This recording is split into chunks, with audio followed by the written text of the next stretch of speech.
We now turn to the role of television in this American response that we've been talking about, this American response to the British invasion, and the role played by TV in helping to mount the American response to the great success of the British artists, starting with the Beatles in 1964.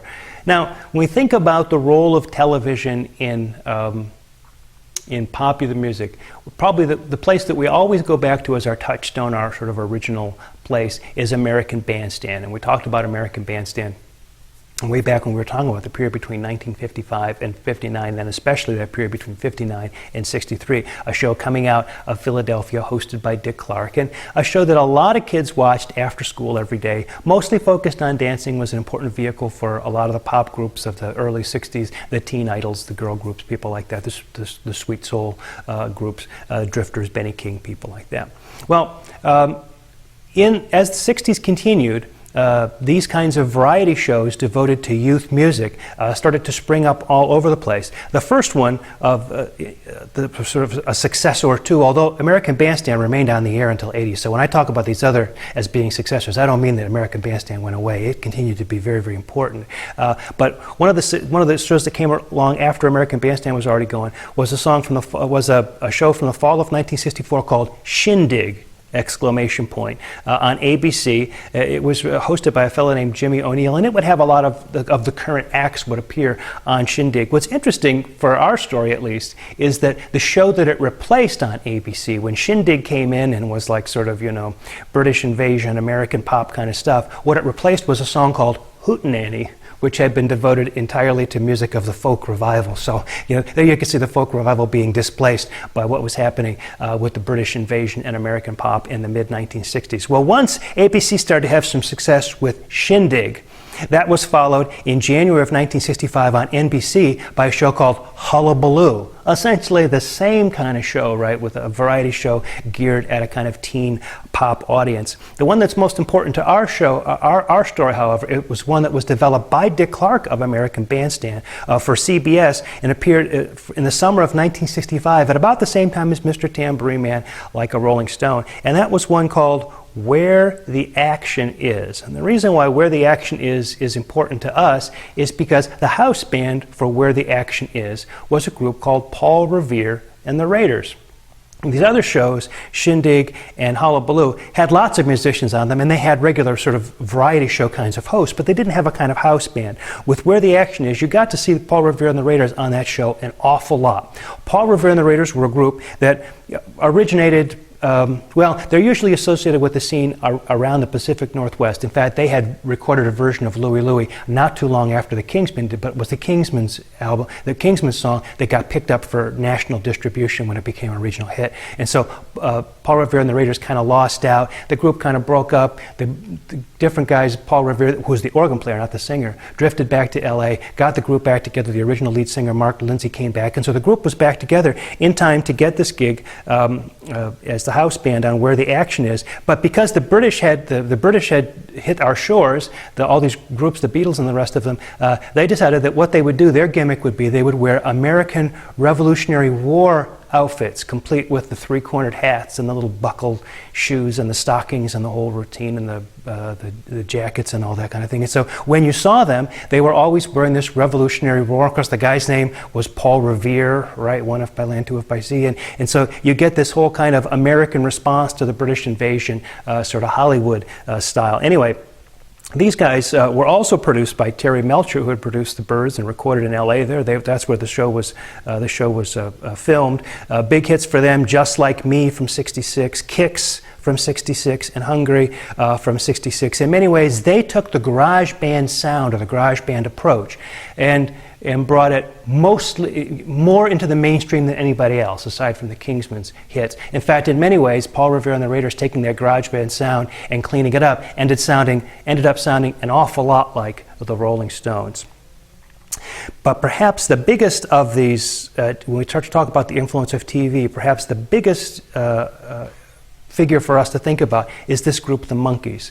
Now, it's very popular. The Monkees are maybe kind of People like the Monkees because they think it's in a kind of an ironic way, you know. Not that they think the Monkees are great, like the Beatles are great. They just think the whole Monkees thing is kind of cool and off and weird and this kind of thing, but kitschy maybe a little bit. But the Monkees are an interesting group because they are essentially constructed in the same way that like a teen idol would have been constructed in the early 60s. That is, people who are songwriters and producers and people like that are basically trying to find four guys who fit the suit. They already kind of have an idea how they want the group to go. They've got professional songwriters to write the music. But the difference is that the Monkees were never put together to be a musical act. The Monkees were put together as a TV cast for a weekly television show that would essentially be a television show version of the Beatles' A Hard Day's Night. And so they got guys who not only had some musical background, but who also had a background working in comedy troupes and acting and that kind of thing. So, for example, Davy Jones had appeared on Broadway. In fact, he appeared as a character doing a song from the musical Oliver on the same night on the Ed Sullivan Show that the Beatles appeared the first time. So he had a rich experience in the theater. Mickey Dolenz had been a child star in a show called Circus Boy, and so he had experience as an actor. And so these guys got together essentially to work out a kind of improvisational way of acting and interacting with each other. They spent so much time on that the musical part of it, like actually learning to play the instruments and be a band and stuff, kind of got pushed to the back burner. And so when the show was getting ready to come out, they had to real quick get this music together so there'd be music to support the show. So the music on those Monkees albums was played by a studio band, not unlike, as I said before, the musicians for the Byrds, Mr. Tambourine Man. They used their actual voices singing, but the songs were all written by somebody else. It was either written by a songwriting team of Tommy Boyce and Bobby Hart, two guys who were originally considered as potential members of the Monkees, but were consigned really to the songwriting end of it, and also former Brill Building songwriters led by Don Kirshner, remember, who had been half of the Al Don Publishing that had been part of the Brill Building scene. Now Kirshner was out in LA, like a lot of New York people had moved out to LA, and so you get a real kind of Brill Building kind of feel to a lot of this music. The songs are really, really well written. I mean, these are good tunes, and the playing and the production is fantastic. It's amazing when you listen to those Monkees songs how well they hold up just as pop records from the time, because they were really very well done. But the important thing is that the music was never intended to be the selling feature. When you bought that first Monkees album, you got an advertisement on the back of the album for the TV show. You know, it said something like, you know, seen on ABC TV, you know, 7:30 every Monday night. It was essentially kind of like a flyer with an album included, you know. But the music got really popular. I wouldn't say that it eclipsed the television show, but it certainly did very, very well on its own. The show debuted in the fall of 1966. What's interesting there is just at about the time the Beatles were giving up touring in the summer of 1966. They didn't want to do the touring anymore. They didn't want the matching suits. They didn't want the mop top haircuts. They released, in August of 66, released Revolver, and then went on to Penny Lane and Strawberry Fields and Sgt. Pepper. Just a time they no longer wanted to be the mop top Beatles. In the fall of 1966, along come the Monkees, who then become the Mop Top Beatles. So at the same time, in 66 and 67, you've got the Mop Top Beatles, the Monkees are them, and you've got the new Beatles, the kind of long-haired beard hippie Beatles, and the actual Beatles themselves are them. And there's a split there between what we might call AM and FM that starts to occur that we'll deal with a little bit later. But a lot of these songs, I'm a Believer, we already talked about being written by Neil Diamond, a #1 hit in 1966. The B side of that record, I'm Not Your Stepping Stone, which was kind of a garage band tune, had also been done by Paul Revere and the Raiders, was #20. So you've got this instance of a sort of a double-sided hit for the Monkees. A Little Bit Me, A Little Bit You from 1967 went to #2. Pleasant Valley Sunday, written by Jerry Goffin and Carole King, Brill Building songwriting team, and now in LA. That went to #3 in 1967. Interestingly, the first two albums by the Monkees occupied the #1 slot in the album charts, either one or the other of them together, for 31 consecutive weeks from late 1966 to the summer of 1967. That's some pretty serious chart domination for the Monkees. The Monkees eventually got tired of being, the guys in the suits and wanted to do their own music, their own production. Mike Nesmith, the guitar player in the group, was actually a pretty good songwriter, but they wouldn't do any Mike Nesmith tunes for the Monkees. And so Mike Nesmith gave one of his songs, Different Drum, to Linda Ronstadt and her group, the Stone Ponies, and they had a hit with it on AM radio. So at the same time the Monkees were doing hits written by somebody else, one of the Monkees, a song written by a Monkees member, was a hit on the charts at the same time. Of course, they would all go on to have their own careers later after the Monkees broke up.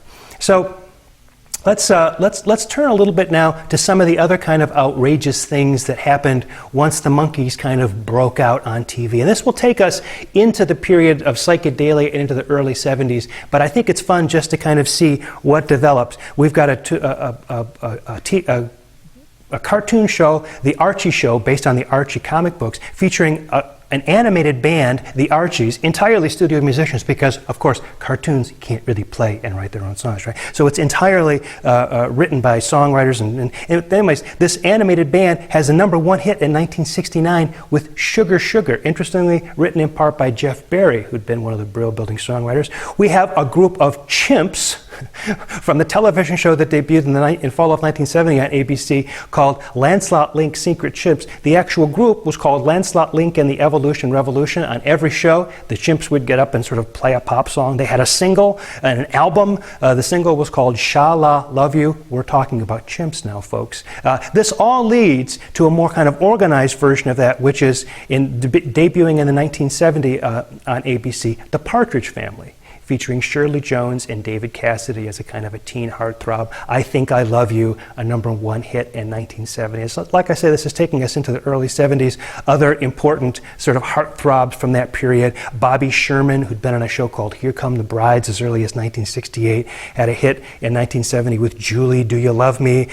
We start to see people like Donny Osmond, the young Michael Jackson, other teen idols, and it really starts to become AM bubblegum music. And this is something that we'll talk about in week number 7.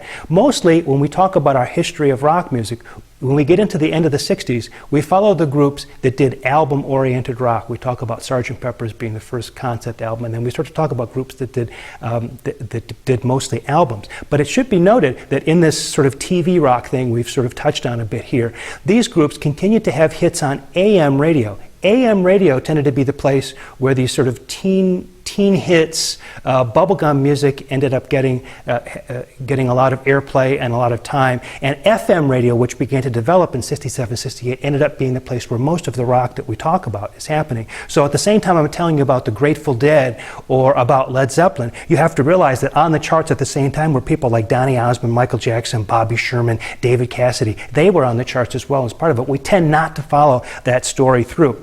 For us, maybe the interesting connection is this is all the shadow of Ricky Nelson, right? He's the first one back in the late 1950s who is on a big television show and uses the television show as a way of promoting his music. So in many ways, this stuff that we're talking about, this TV rock from the end of the 60s, early 70s, really is anticipated by Ricky Nelson, and all of it anticipates MTV.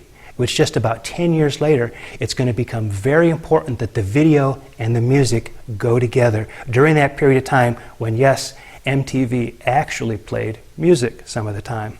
So that concludes our discussion of the American response.